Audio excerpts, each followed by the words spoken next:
warahmatullahi wabarakatuh. Oh, Ya, pada malam kesempatan yang berbahagia ini saya bisa berjumpa di kediamannya bang saya, kakak kelas saya, guru saya juga ya, alhamdulillah, yaitu Bang Fahri ya. ya.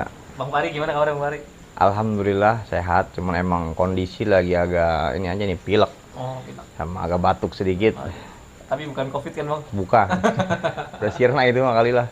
Ya. Bang Fahri nih ngomong-ngomong gimana kabarnya Bang Fahri? Ya, alhamdulillah sih sementara ini baik begitu. Hmm, Jadi ya emang lagi cuaca juga lagi emang kurang mendukung begitu kan. Iya, iya. Anginnya juga ya bisa dibilang orang-orang kampung mah angin laut katanya. Angin laut. Ya, Iya. betul. Ini ngomong-ngomong Bang Fahri sekarang sibukannya apa nih Bang Fahri? Kalau sekarang sih sibuknya begini kira-kira. Karena emang jiwa pun dari dulu sampai sekarang masih organisasi begitu. Ya, kira-kira sekarang juga sibuknya masih dunia organisasi. Jadi kira-kira kalau diketanya pekerjaan tetap sih ya belum ada. Belum ada. Tetapi memang jiwanya jiwa organisasi kayak Oh, begini. paham, Ya. paham. Hmm. Pokoknya yang sudah mengenal Bang Fahri itu udah paham lah. Pokoknya aktivis. Ya. Bahkan saya pun bisa mengenal aktivis di mahasiswa ya dari beliau ya. Banyak ilmu-ilmu yang saya dapat dari beliau. Nah, Bang, ini sih langsung aja nih, Bang. Hmm. Saya sih dapat latar belakang pendidikan Abang lah. Hmm.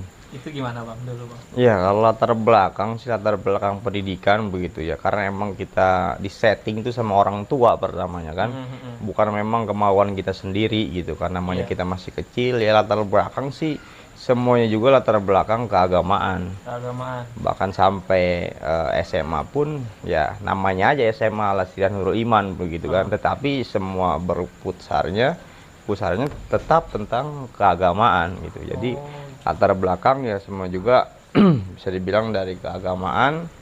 Juga barulah semenjak menempuh jalur kuliah secara satu gitu kan, barulah ambil fakultas yang memang bukan dari sisi keagamaan, bisa dibilang fakultas ekonomi manajemen lah Iya. di Universitas Pamulang begitu. Jadi emang dulu dari latar belakang orang tua juga udah pendidikan agama udah ada Bang gitu. Iya, udah ada. Nah, cuman Bang, ini ngomong-ngomong nih Bang, Hmm. dengar-dengar katanya mau nyalonin kepala desa apa gimana nih Bang? Iya. Ya emang itu betul begitu. Masa di tahun 2021 ini memang ada itu perhelatan Pilkades PAW namanya. Oh, pilkades. Pilkades pemilihan kepala desa, tetapi dalam tanda kutip PAW itu pengganti antar waktu. Karena memang di desa Lengkong Kulon ini kepala desanya sebetulnya tahun 2019 kita pun sudah mempunyai kepala desa. Iya. Tetapi di tahun 2020 itu kepala desa tersandung masalah hukum begitu. Sehingga tidak tidak bisalah bekerja kembali seperti semula karena memang tersandung masalah hukum, bahkan diponis 1 tahun berapa bulan begitu kan. Nah, makanya dalam perhelatan pengganti antar waktu ini, ketika saya pun bahasanya berkaca kepada diri sendiri gitu kan, kesempatan ada dan juga peluang pun ada, persyaratan pun ditempuh, ya betul. Info itu betul bahwa saya sendiri mencalonkan diri menjadi kepala desa Lengkong Kulon jalur Pilkades pengganti antar waktu. Tuh. Ya. Buat rekan-rekan subscriber ini saya pun merasa bahagia, senang-senang gimana gitu ya. Ya maksudnya seorang Bang Fahri yang Masya Allah bener usianya belum terlalu tua-tua banget lah, tapi udah bisa mencalonkan kepala desa pengganti antar waktu. Jadi gimana nih buat rekan-rekan ini yang masih santai-santai dengan dengan bantal dan gulingnya, hanya dirinya bobokan di atas kasurnya. Iya, Kita betul. harus semangat nih Bang. Nah ini Bang, syarat-syarat itu apa aja Bang? Syarat-syarat menjadi untuk, menjadi kepala desa pengganti antar waktu itu. syarat sih sebetulnya biasa ya. Formalitas syarat itu termasuk dari pendidikan. Iya. Kalau pendidikan sendiri pun untuk menjadi calon kepala desa atau bahkan menjadi kepala desa itu syarat minimalnya memang Pertama umur 25 tahun. Iya. Yang kedua jenjang pendidikannya ya sekolah menengah pertama atau bisa dibilang SMP, MTS atau paket B lah sederajat begitu dari Iya. minimal dari jenjang pendidikan itu. Ya kalau syarat-syarat lain sih ya belum pernah tersandung masalah hukum dalam 5 tahun terakhir ini gitu kan. Atau tidak ataupun bersedia menjadi berdomisili di desa tersebut kalaupun kita dari luar desa tersebut. Yang paling terpenting yaitu dia mempunyai dedikasi yang tinggi dalam membangun desa nantinya ketika kapan menjadi seorang kepala desa. Oh, Iya, pokoknya itu syarat-syarat itu yang harus kita penuhi bang ya. betul. Untuk KW. Nah, Nah bang, ini kok abang bisa nyampe ke ranah itu loh? Pasti kan ada perjalanan ya bang. Itu bisa Iya. diceritain nggak bang perjalanan? Oh iya. itu? Kalau perjalanan sih perjalanan dalam dunia pertamanya pasti dalam dunia organisasi. Ketika kapan lulus daripada pondok pesantren begitu kan tahun 2014 gitu. Sebetulnya sih meluluskan diri. Iya, iya, iya. Jadi di situ mungkin titik awal mulanya di dalam dunia berorganisasi. Awal mulanya betul dari tingkat terbawah. Jadi ketua remaja masjid, ya, jadi ketua pemuda, nah, itu hanya lingkup RW aja begitu ya. Benar. Sampai beberapa tahun kira-kira tahun 2019, tahun 2020 masih berkutik di dunia ya ke RW-an aja lah kira-kira. Ini di luar daripada organisasi dari luar kampus lah. Di luar ini organisasi yang di lingkungan gitu kan. Nah, pada waktunya tahun 2020 itu saya pribadi mencalonkan diri menjadi ketua Karang Taruna yang skupnya di desa begitu kan. Nah, alhamdulillah di situ menang juga gitu menjadi ketua Karang Taruna bahkan sampai sekarang, bahkan periode saya sampai tahun 2025 lah, 5 tahun dari tahun 2020 itu.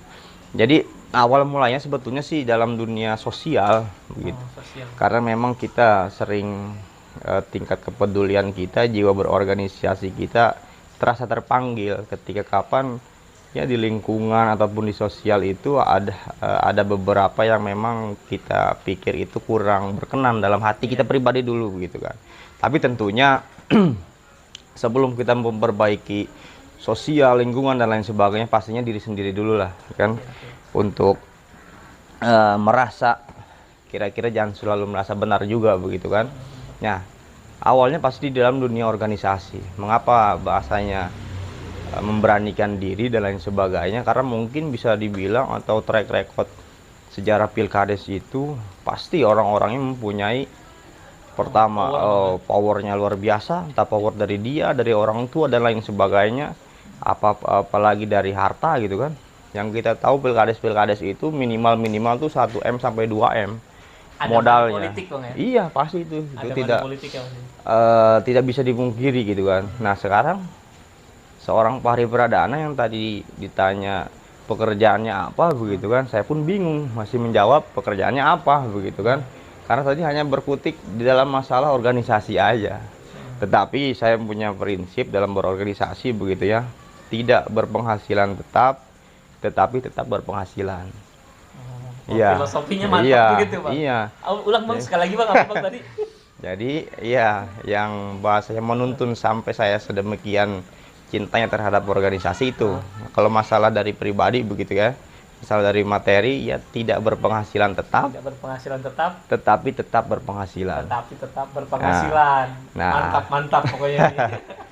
Memang dalam Pilkades PAW ini ada agak sedikit unik begitu, karena Pilkades momentumnya semuanya bisa dibilang ikut serta dalam memilih hak suara begitu kan. Kira-kira di tahun 2019 ini di Desa Lengkong Kulon itu 6.000 hak suara ya. Oh. 6.000, tetapi sekarang di pengganti antar waktu ini hanya 300 orang. Jadi hanya tokoh-tokoh saja yang milih, tokoh agama, tokoh pendidikan, tokoh masyarakat, tokoh pemuda, pemerhati anak dan perempuan. PKK ya PKK, Karang Taruna dan lain sebagainya. Nah, jadi hanya 300 orang maksimal, itu pun maksimal sampai 300 orang. Jadi ya bisa dibilang ada sedikit memang unsur keiritan lah daripada pilkada sebelumnya yang harus bahasanya menggunakan anggaran yang cukup lumayan besar gitu kan, bahkan 1M 2M itu belum tentu menang juga kalau dalam pilkades. Tapi di pengganti antar waktu ini ya bisa kita katakan bisa lah gitu kan, hanya 300 orang doang begitu bisa. Iya. Nah inilah saya pun berkaca kepada diri sendiri, karena memang pekerjaan dunia kepala pemerintahan tingkat bawah khususnya desa ataupun kelurahan itu pun sama sebetulnya mah profesinya mah sama kayak kita bekerja di lingkungan begitu kan. Tingkat kepedulian kita, Berarti kita sama aja dengan pembantu rakyat dalam iya, bahasa ya. sama kematian pelayan masyarakat begitu kan. Iya.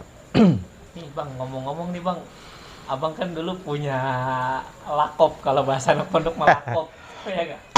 Bang Tempe, Bang Tempe. Sejarah Bang, maksudnya apa tuh Bang? Sejarah Bang Tempe. Memang kalau diingat-ingat itu lucu juga begitu. Bang tempe ya. Iya. Jadi emang waktu itu mah ketika mondok di pesantren begitu ya.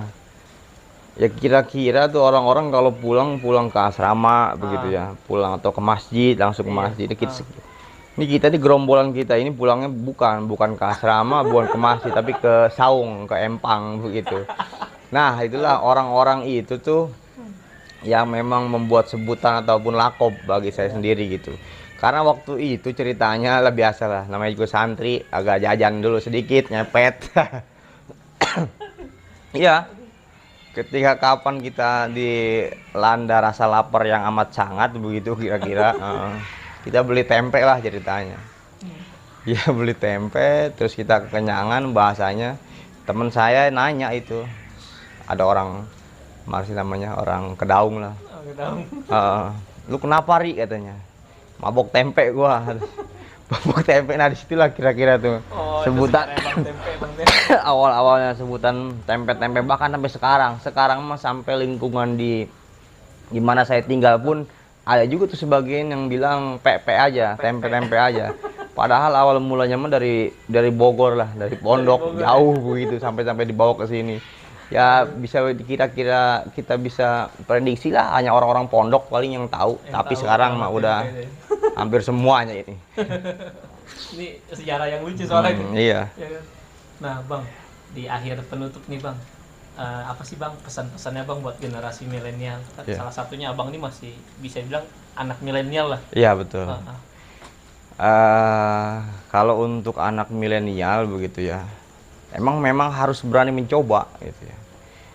Bisa dibilang harus berani mencoba ya. Kalau kata motivator zaman sekarang tuh jangan terlena dengan zona nyaman katanya. Kita hanya nyaman, harus keluar dari zona nyaman. Itu betul begitu. Kata-kata yang memang sering ada di meme itu gitu kan, di HP ataupun di sosmed dan lain sebagainya, harus keluar dari zona nyaman. Memang betul gitu kan. Karena kita maksudnya dalam artian zona nyaman itu ketika kapan kita punya kerjaan aja yang memang bahasa kasarnya sudah berpenghasilan, contoh UMR gitu kan. Contoh UMR dan kerja kita pun sudah beroperasi gitu kan. Senin, Selasa, Rabu, Kamis, Jumat itu bekerja gitu kan. Itu pun termasuknya zona nyaman. Itu pun termasuknya zona nyaman gitu kan. Bahwa kita harus keluar dari dunia seperti itu gitu kan. Dengan besar kemungkinan kalau kita bahasanya kerja itu mendapatkan penghasilan selama sebulan itu sekian, tetapi dengan kita berani menantang diri kita sendiri dengan terjun di dunia yang memang kurang nyaman begitu, kita bisa menghasilkan yang lebih banyak. Makanya prinsip saya dari dulu sampai sekarang belum mau kerja. Saya lulusan berapa tuh? Tahun 2014.